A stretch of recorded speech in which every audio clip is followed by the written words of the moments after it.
At this point, we would like to call on our next speaker, Victoria Tauli-Corpuz, who was appointed to the United Nations Special Rapporteur on the Human Rights of Indigenous Peoples by the Human Rights Council of 2014, and she served until April 2020.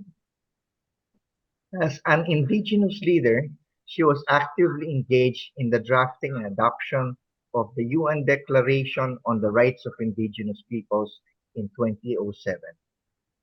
Without further ado, ladies and gentlemen, please welcome Victoria Tauli-Corpuz.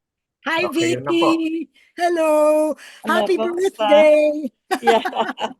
Kumusta? I thank you very much for inviting me and also thanks to AJ for his earlier discussion. A lot of the things na binanggit niya actually parang uulitin ko din lang, 'di ba?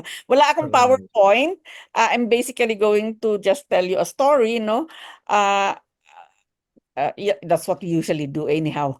Well, first of all, this topic of yours, yung spirituality and earth care, how connected are they? Of course, they are very much connected. And tama yung sabi ni Marie na yung spirituality, we're not usually just referring to religion, no? Kasi, in fact, I was asked one time to write something about spirituality, no, by Harvard, and I said, no, I don't know anything much about spirituality. I thought all the while thought it was about religion really, no? And then they said, no, it doesn't have to be about religion. And I said, okay, that I know about. No, because of course I grew up as a Christian. My father is an Anglican priest, so I grew up as a Christian. But I also grew up as an Igorot, a traditional Igorot. I grew up in our town in Bisao Mountain Province, and so that's where I learned a lot of the things that I carry in my life up to now, and which I'm also teaching my children and my grandchildren, of course, among others. Uh, you know, for indigenous peoples, and particularly for the Kankanaey Igorot, of which I am one, we are called the Kankanaeys of Mountain Province. Uh, we are very how do you call, when we grow up we are already taught at a very early age that our responsibility in life is to of course take care of our ecosystem of nature, because that's where we depend, we depend on everything on nature. And so that's one of the things that is taught to us, and many of our indigenous customary laws are around the whole issue of how to take care of nature, and I will talk more about that later. And of course, the other one is also to be good to your neighbors. No, it's always in the past, we were warriors. No, as you might have heard in the past. I mean, some of the indigenous peoples in the Cordillera, we were headhunters. No, but of course, we evolved along the way, and that's not done anymore. But we only that's only done when there are also killings that are taking place in our communities, no? But nowadays that's not done anymore, no? But just to say that uh, that's why the value of respect for your neighbor and for the people around you is very crucial, because that is what's going to prevent such conflicts to happen, like it had happened in the past, no.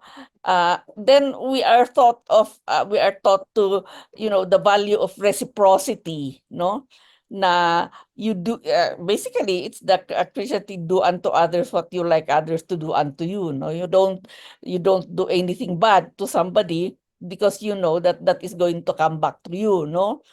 And that is not what we are aiming for as people. And then the other value is also intergenerationality, no. It's like if you recall, many Native Americans, they call this the seventh generation value, where your value as a person, your worth as a person, is measured by how you have kept your environment, your home, the nature around you safe and good, so that people 7 generations ahead of you will be able to enjoy or even have a better life than you have. No, so that's the seventh generation ethic, that you have to think of people 7 generations ahead of you. No, but it's not just thinking about the future, we are also taught to remember the past, no? So the past, the present, and the future is always integral in our teachings. In the past, of course, that's why we value very much indigenous knowledge, no? The knowledge of our elders, because those are the knowledge systems and the knowledge and the learnings that we have learned from our ancestors, and which are, of course, we are developing as we go along, no? And so this intergenerationality is also a very important value that we are taught. And in fact, me, I always remember this because uh, you know many of our rituals, that whole concept of intergenerationality always comes in. And one of the rituals that I like to go to, aside of course from the bugnas, these are rituals are connected to the agricultural cycle. Every cycle of the agricultural season, whether it's planting, harvesting, pounding rice, we have rituals that we do, which somehow which are events that will allow you to of course to thank for the blessings that you receive, but also to thank to pray for abundance and a better life, no? So we always have those rituals, and I will tell you later what are some of these rituals. But the ritual that I value the most is when there is somebody who died, no? When there are deaths, we always go and watch. I mean, like what other people do, and this watch is very good because that's where the elders come. They tell the story of that person who passed away, and whether these are good or bad stories, no, they will talk about you, that you have been a very good person, that you have done this, you have done that. But on the other hand, you have also done some bad things, and they will also recall that, no? And so And it's an incentive for you to be good while you are alive, because if you just kung iisipin mo, biro mo kung namatay ka tapos biglang puro yung kasamaan mo ang sasabihin, di nakakahiya naman doon sa mga apo mo at mga anak mo, di ba? So it's really a very strong incentive for us to be good. And in fact, whenever we are naughty, the people will say, because in the ritual we call the bayao, there is a bayao where the people sing. It's a dirge, no, where you sing about this person. And so when you are bad, they will say, uh, sige, ganyan kasama 'pag namatay ka at magbayao sila, nakakahiya ka, ganyan. So, you really have that pressure that, "Oh, I shouldn't be doing that." Can you imagine when I pass away and this is the kinds of story that will it's going to be told? And for me, that's very good. I mean, it's a real thing. It's not just praising the person, even if that person has really not done some good things, no? And all that, because we want the relatives to of course feel good, no? But in our tradition, that's not what happens, no? So it's a good thing. And I like it because they will trace the roots, no, that the family tree of this person. So you will know, the more you attend these meetings, the more you will know that also we are related to this clan because we belong to the same clan, to the root uh, clan and all that. So you are able you are given the knowledge of who your relatives are, and even where they are, no, they will recall where these people are and how they are doing. So that's a very good thing that I saw in our culture as well, no? So just to synthesize, really the values of reciprocity, of sharing, of course interconnectedness, no, that everything is related, the what we discussed extensively earlier, as well as respect, no, the respect for the elders, respect for the earth, no, respect, mutual respect, no, and of course a collectivity, no. Collectivity is also a very good value. That's why we have practices like ug-ugbo, no, whenever we it's harvest time. and the palay has to be harvested in the fastest way possible. Several groups come together, several families come together. They go and harvest the field of one, and then they move from one field to another. In that way, it's faster because there are more of you, but it also brings you all together to do an agricultural work, no? So we call that ugugbo in our word. Sometimes they call it binadang. In other places they call it binadang. But basically it's really being helpful with each other. So those are the uh, foundational values that our grandparents and our parents taught us. And in a way, I mean, of course, these are mirrored also in the Christian belief, no, in the Christian life. So it didn't when Christianity came to our communities, it wasn't that, at least that the in terms of values, it wasn't that how do you call, alien to us. Uh, of course, there are some different things, but basically, these core values are something that I think we all share. And even and while listening to our Buddhist brother a while ago, I mean, it resonates with a lot of what we have been taught as young people and what we live by. Now, for us to be able to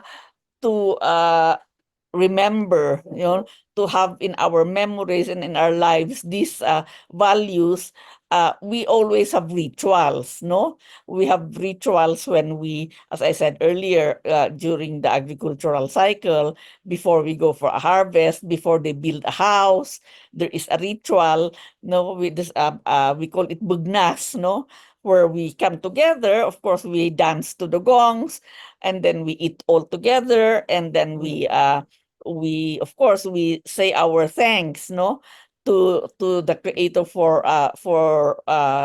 whatever that we are thankful for, whether it's good harvest or a safe building for a house, among others, no. And then during a harvest we also do that, no.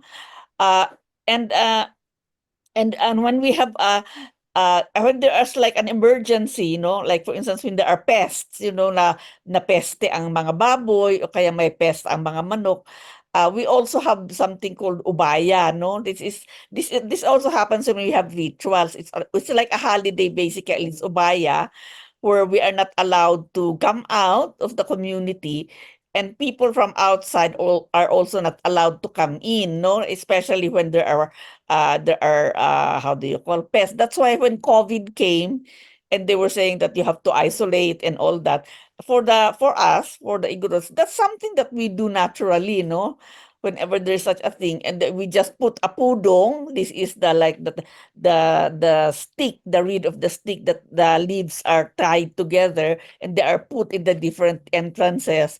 And then when you see the pudong, you know that you are not supposed to go inside the community, inside the village, no? And so when COVID happened, it's something that was very easy for us to adjust to, because we know that we don't have to we should not help spread, no, or get the disease, because that's going to infect the others, no. So we have those holidays and ubaya and how do you call uh rituals, which uh which uh which bring us together. And then in these rituals, that's where we recall, about what has been happening in the past, no, and what we want to see in the future in terms of our own productivity, our own abundance, among others, no. Uh, we also have a lot of ritual during weddings, no, and that's of course uh, where again this intergenerational uh, activities happen, because during the weddings, that's where the families of both of both couple of the couple will come together. That's they will talk about what are the important things about married life. But that's also where they will say, they will tell you what are the inheritances that they will give to you. No, for instance, they have a rice field somewhere. They will say, okay, in this for this couple, we are going to give this rice fields, and we hope you're able to take care of these fields because these fields belong to your to your godfather from the father side, and we have been taking care of it. So that's the kind of thing that happens during weddings. And then we have also this gumbao, which is a ritual where after you give birth, there is a ritual where we come together, we eat together, and then they will give the native a local name, no, to the baby that was born. No, so it's some kind of baptism, but not a Christian kind of baptism, no. And and I mentioned about the death rituals that we have, uh, uh, which I said are also very crucial in our culture as Kankanaey. Now, for us to be able to do all this, we have, of course, the importance of transmitting traditional knowledge systems and customary laws is important. No, we have very strong customary laws that govern the way we relate with with the environment. No, for instance, as Kankanais, we have a customary practice and a local batangan, which is for us to safeguard our forests. No, and in the batangan, there are very strict laws that number one, you cannot just cut the trees to sell. No, if you cut a tree because you need to make your house, no, and there are not enough fallen trees around, then you have to ask permission, and you have to replace, several times over the tree that you have cut. So in that way, the forest is sustained, no, it doesn't become bald. So and in the Batangan system also, whenever there's a fire, kapag may apoy, everybody is mobilized, no? Everybody is mobilized, whether the women, men, even children, to go and help put out the forest fire. No, of course, the house fires as well, no? But forest fires are really it's a collective effort for everybody to go and stop the forest fire so that the whole forest will not be consumed, no? So that's part of the Batangan system. In fact, it has been there has been a lot of some reports about this already, and the Department of Environment has sort of adopted it as one of the uh, sustainability practices that should be promoted, no? That should be promoted and that should be supported. And if you don't follow some of these customary laws, there are sanctions also, no? So that's how this customary, they're not written in paper, but we know it as we grow. We are taught, but by our grandparents or our parents, that this Batangan system, this is what we should do, no? So that's just an example of a customary law that is very much respected. Also, that protection of waters, no? Uh, I don't know if some of you know this, but there is this lake between Sagada and Besao. This is the Banao Lake. We call it the Banao Lake. And at one point, there was somebody from Sagada who wanted to sort of fence off the lake and bring horses and develop it as a tourist spot. And of course, the Busao people, there was a mass mobilization of the Busao people, including the elders, the people from the council. Everybody went to protest and to say that nobody has a right to claim ownership over this lake because this is a communal lake. This is the one that provides water to the villages below. And every year, the Bisao people, we go there to clean the lake, no, to clean the forest around the lake as well as clean the lake itself. So it's a very sacred lake as far as we are concerned. So when that happened, we really were shocked that somebody should even think about that. And in fact, there was a case. We had to file a case against the person in the courts because they were going to fence off the place, and we charge this person of trespassing into communal property. We won the case, no? So in the end, they didn't succeed in doing that. But that is how important these communal forests, waters, or lands are to us. And we are taught that these are communal lands. There is not a single person who owns them. It's owned by all of us. And we should all together support the efforts to take care and protect these ecosystems, no? So that's something that we still, that incident, that lake incident happened maybe like 15 years ago, no? And my institution has been very much involved with it, and in the end we came out very successfully, because until now the lake is still there, and it's not being privatized, no?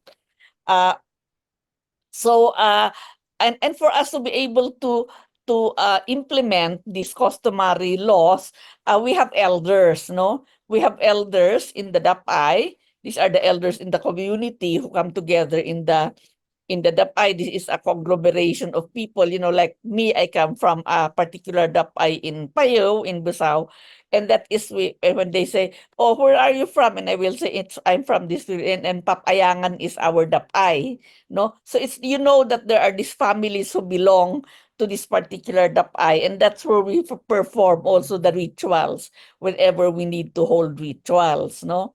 So the elders in the DAPI, they are the ones who decide the kind of punishment that goes to people who either burn the forest, the ones who are stealing, who are caught to be stealing.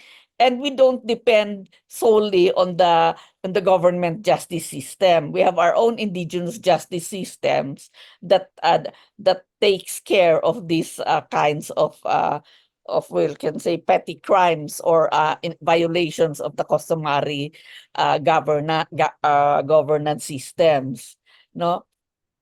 So this is, and these are very much linked, actually, in really ensuring that we are able to continue the values, no? That we are taught, the main one of the main values, which is translated into maybe reciprocity, or what is inayan, no? It's you are forbidden to do something. So when you are small and you are naughty and you are doing some bad things, they will say, inayan, don't do that, because something is going to happen to you, no? So this inayan is something that we grow up with. We know that when we do some bad things, they will say that that is not something that you can do, and you will be punished for doing that. And we have lawa, no? These are like the taboos. Lawa, diin mangakaw, or lawa, nanon man katkatog, which means it's forbidden to steal, it's forbidden to tell a lie, no? And so when you are caught saying that, then of course doing that, then of course the community elders have to do something about, for instance, robbery, no? They will punish you. You will either be fined, or you will be asked to do some work for the community, among others, no? uh that's why in Bisao we have a jail, but there are very few people in jail. Usually it's the people who are drunk, no? Because it's because just to keep them away from creating trouble. But otherwise, many of these times are already dealt with by the governance system, the indigenous governance system that is in place, no? So those are some of the values, the value systems, the rituals, the governance systems that are in place, and the customary laws that are in place, which define us as Kanaoy of the Busao municipality, no?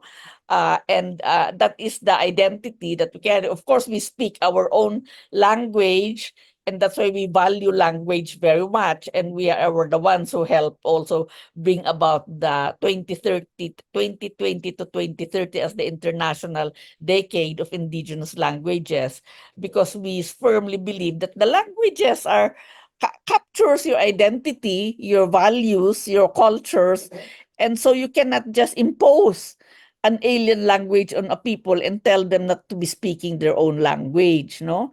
And now, of course, more and more people now are appreciative of the diversity of languages, because that also brings about the diversity of knowledge systems and diversity of cultures, no?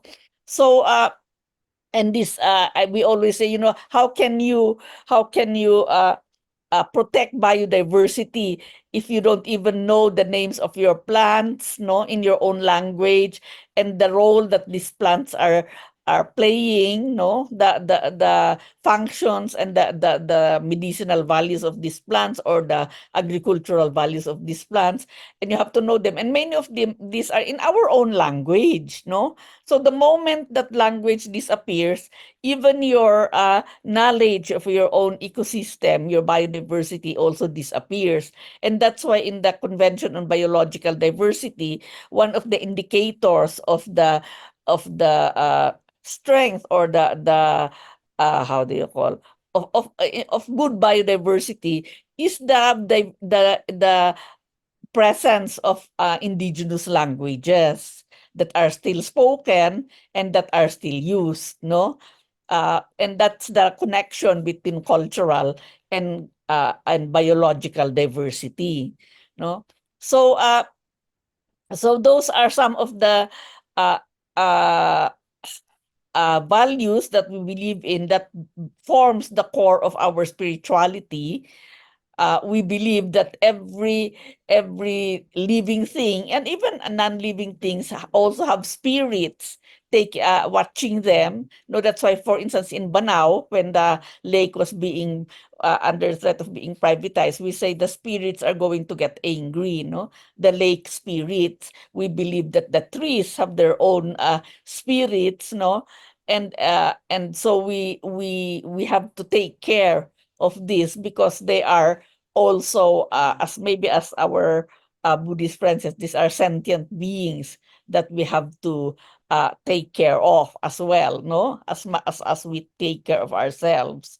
So we, these kinds of beliefs, no, help in sustaining and reinforcing the values that we have, and that is what has allowed us to sustain a lot of the biodiversity that's remaining in the world. As you know, there is this report which says that in the tropical forest, 80% of the tropical forest biodiversity are found in indigenous territories.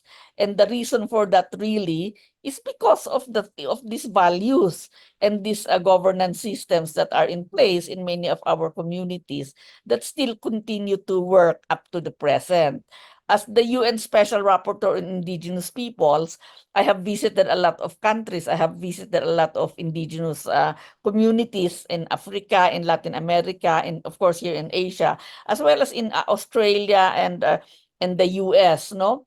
And what I have seen is that those who have strong governance systems, whether recognized by the government or not, because there are municipalities who have self-declared to be autonomous, and they continue to practice their own customary laws in their governance systems, the justice systems are in place.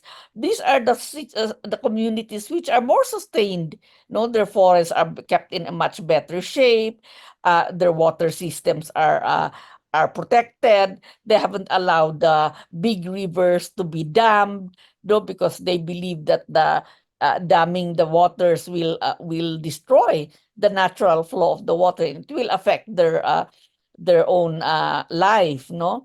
And they sustain their own traditional livelihood systems, no? Despite the fact that in some countries, these are illegalized, like in Thailand, for instance, shifting agriculture at a certain time, it was illegal. You cannot do that when the indigenous peoples, the hill tribes, they are shifting cultivators, no? And they have sustained their lands because of the practice of shifting cultivation, where they will shift towards another place when one land has been sort of exhausted of its fertility, and they allow this land to refertilize, to reinvigorate itself before they move back again to this land, no? So we practiced all these kinds of sustainable traditional livelihoods, which we is part of who we are, and which we are advocating strongly to be recognized and to be supported by the governments, because these are the systems that allowed for our agricultural lands, our forest lands, and our water systems to remain as vibrant as possible, no? Uh, basically, I think that's basically what I would like to share with you. Just to say that that is how we are interconnected, and that is how uh, we are relating with our environment and with our neighbors. And these are underpinned by very strong indigenous values, which are also seen, of course, in other systems, whether these are the whether these are the Buddhist, no, or even the Christians, and but we really have systems in place that ensure that we continue to practice this, and that we are penalized, we are sanctioned if we are violating these customary laws, no. We also have our own indigenous justice systems that allow for us to be able to provide justice for people who have been wronged, no, and that are not very, how do you call it, you you know, they don't have to spend a lot of money to bring cases to the courts, no, because they know that this can be resolved in the communities. I remember very well when I was young, there was a rape case, one rape case in our community, and there was a whole lot of discussion, and the punishment for that person was to be banished, from the Ili, and for him never to come back again, you know. And maybe some people think that's light, but for an Igorot, for a Kamkanaay, that is like a big punishment, because you cannot go anymore back to your community where your roots are and where your culture is based, no. So that and that was the only case that I've heard. And we don't have rape cases, not very many rape cases, no. And so that's something that I always remember, because I was present when the elders were talking about how do we deal with this person, no. And of course he was fined. He was asked he was fined, and he provided some compensation to the family, to the girl, and but he was also banished, from the community. So I think that my conclusion is that many of our systems still work, whether these are systems that protect the environment, systems that allow for better peace and security in our communities, and systems that allow for our knowledge to be transmitted from one generation to another, and that promotes and strengthens, reinforces our values of inayan, lawa, binadang, or ugbo, among others, no. And uh, and uh, we we continue to practice this. We teach this to our children, and we also share this widely with other people, because we think that these are uh, systems that can really bring about uh, you know a a more peaceful, and of course a more progressive community, no, not just in our country but in other parts of the world. And one of the main things that I'm working for now, after my role as a rapporteur, the main thing that we do in Tubtuba, my institution, is to really support the empowerment of local communities, no, them being empowered to put in place ordinances that further strengthens their own customary laws and justice systems, and to empower them so that they are the ones who are in better control over their territories and over their ecosystems, as well as over the developments that are happening in their own community. We have developed a framework which we call Indigenous Peoples Self-Determined Sustainable Development. It's a whole framework that brings together human rights, respect for human rights, respect for ecological sustainability, of course, gender equality and intergenerationality, as well as interculturality, and it brings together all these different elements together, and that is what we are teaching our communities, so that they are able to really look into all these issues at the same time and put on strengthen further the systems to allow for themselves to be more empowered and to determine what should happen to their communities.